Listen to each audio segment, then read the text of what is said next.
അസ്സലാമു അലൈക്കും. ഞാൻ ഈ നന്നാക്കുന്ന എന്താ പറയുക, ഇതൊരു പട്ടികയാണ്. പട്ടിക അതായത് കേക്കിന്റെ ഒരു കഷ്ണം കേട്ടോ, പട്ടികയാണ്. അതൊക്കെ വൃത്തിയാക്കി. അപ്പോൾ ഇത് പറയാനുള്ള കാരണം, ഇതിന്റെ വീതി പറഞ്ഞാല് 13 ഇഞ്ചാണ്. ഒരു കല്ലിന്റെ വീതി ഉണ്ട്. കാരണം അത്യാവശ്യം തടിയുള്ള ആൾക്കാരൊക്കെ എന്ത് ചെയ്യുക, ഈ വീതിന്റെ കണക്ക് ഞാൻ കാണിച്ചു കേട്ടോ. ഞാൻ പറയാനുള്ള കാരണം, സ്ത്രീകളൊന്നും ഈ കബറിന്റെ വീതി എങ്ങനെയൊന്നും അറിഞ്ഞിട്ടുണ്ടാവില്ല. അപ്പൊ ഓൽക്കും കൂടിയാണ് കേട്ടോ ഞാൻ ഇത് പറയുന്നത്. അപ്പൊ ഞാൻ കാണിച്ചു തരാം ഇതിന്റെ വീതി എന്താന്നുള്ളത് ഞാൻ കാണിച്ചു തരാം.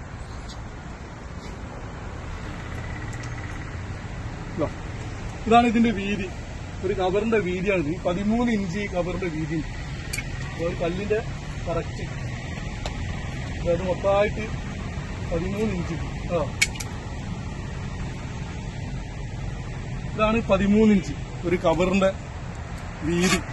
അപ്പൊ സംശയം ഉണ്ടാവും, അപ്പൊ തടിയുള്ള ആൾക്കാരൊക്കെ എന്താ ചെയ്യുന്നത്? തടിയുള്ള ആൾക്കാരൊക്കെ ഉണ്ടെങ്കിൽ നമുക്ക് എന്ത് ചെയ്യാം, അത്യാവശ്യത്തിന് വീതി കൂട്ടാ, നീളൊക്കെ കൂട്ടാ. ഇപ്പൊ ഈ കബറ് എന്ന് പറഞ്ഞാൽ അത്യാവശ്യം ഇന്നക്കാട്ടൊക്കെ തടിയുള്ള ആൾക്കാർക്കുള്ള കബറാണ്.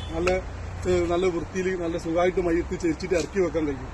അതുകൊണ്ടാണ് ഈ പട്ടികന്റെ ഇത് കാണിക്കാനുള്ള കാരണം. കാരണം എന്താ വെച്ചാൽ നമുക്ക് 2000 സ്ക്വയർ ഫീറ്റ് ഉള്ള വീട്, 15 റൂം, അതൊക്കെ നമുക്ക് കെടുക്കുക. അതിലൊന്നും പ്രശ്നങ്ങളൊന്നുമില്ല.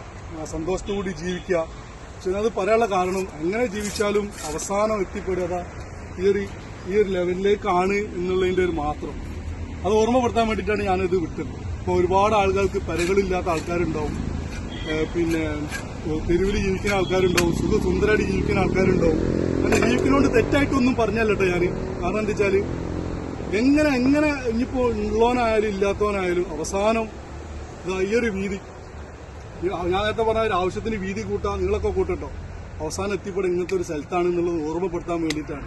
ഞാൻ നേരത്തെ പറഞ്ഞമാതിരി വീടുള്ള ഇല്ലാത്ത ആൾക്കാരൊക്കെ ഉണ്ടോ, വർഷറപ്പോൽക്കൊക്കെ വീട് പിന്നെ ബർക്കത്ത് റഹ്മത്തൊക്കെ കൊടുക്കട്ടെ. കാരണം വെച്ചാൽ ഉള്ള ആൾക്കാരുണ്ടെങ്കിൽ ഇല്ലാത്തവർക്ക് കൊടുക്കുക. അപ്പോൾ ഒരുപാട് സമ്പാദ്യ സ്വത്തുക്കളുള്ള ആൾക്കാർ ഇപ്പോൾ പെട്ടെന്ന് വലിയൊരു പൈസക്കാരനാണ്.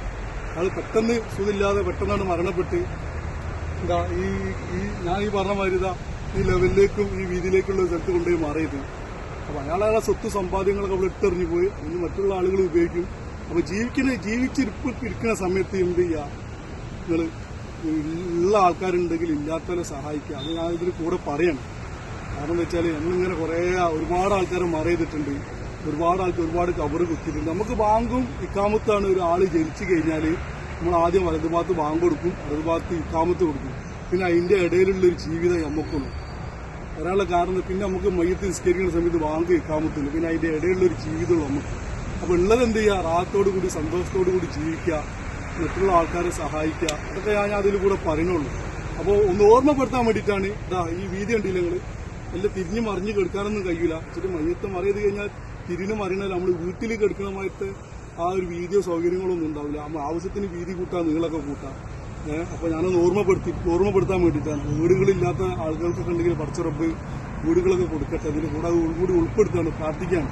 നിങ്ങളെന്ത് ചെയ്യുക, ഒരു മെസ്സേജായിട്ട് കൂട്ടുക, നമുക്ക് മറ്റുള്ള ഗ്രൂപ്പിലേക്കും ഇതിലേക്ക് ഷെയർ ചെയ്ത് കൊടുക്കുക. അപ്പോൾ ഇതാണ് ഇതിന്റെ അളവ്. ഇത് കണ്ടില്ലേ, ഈ ഒരു ലെവലിൽ ഇതിലേക്ക് ഉണ്ടാവുള്ളൂ കേട്ടോ. ഇതിൽ കൂടുതൽ കാര്യങ്ങളോ വലിയ സുഖ സൗകര്യങ്ങളൊന്നും ഉണ്ടാവില്ല. എല്ലാവർക്കും ഒരേ മൈര ഉണ്ടാവുക. അപ്പോൾ അതൊക്കെ ഒന്ന് മനസ്സിലാക്കുക. അപ്പോൾ ചെറിയ തെറ്റുകളൊക്കെ വാക്കുകളിൽ ഉണ്ടെങ്കിൽ പൊരുത്തപ്പെട്ട് തരാം. അസ്സലാമു അലൈക്കും.